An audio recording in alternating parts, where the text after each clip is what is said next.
చేశారు. భూమి లేకున్నా వేల పట్టాలు జారీ. అమ్మని దండం పెడితీరా నాయను.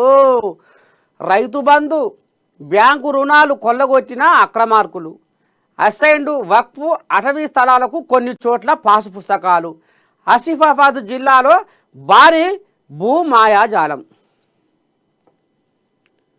నిన్న మనం ఏం చెప్పుకున్నాం? సిద్దిపేట ఇంతింత పొడుగు బారు బూరు బచ్చన్నపేట అని ఇంతింత పొడుగు నూకే మాటలు నూకే ఆయన ఉండే కదా హరీష్ రావు ఇలాకాలనే సిద్దిపేటలో కొన్ని కోళ్ళాగలు ఇక ఆనాడు ఇక మరి ఇష్టమే కృష్ణపురం ఆయన.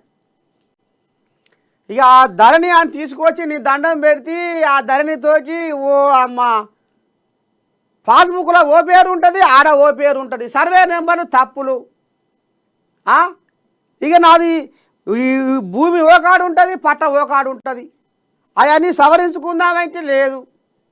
ఇక పోవాలి, మీ సేవలో దరఖాస్తులు పెట్టుకోవాలి, అజనీ కార్ముక్తి అనాలి, సిసిఎల్ఏ చుట్టూ తిరగాలి, కలెక్టర్ చుట్టూ తిరగాలి, ఎంఆర్ఓ ఆఫీసర్ చుట్టూ తిరగాలి. తిరిగి తిరిగి తిరిగి తిరిగి ఆయనకు 10 చెప్పుల జాతలు మొత్తం అరిగిపోయినాయి. ఈ ధరణి పేరు మీద పైసలు గుంజి ఫీజులు వసూలు చేసి ఎంత దంద చేసిర్రో లోకం అంతా ఎలిచిపారిన ముంచటే. ఇక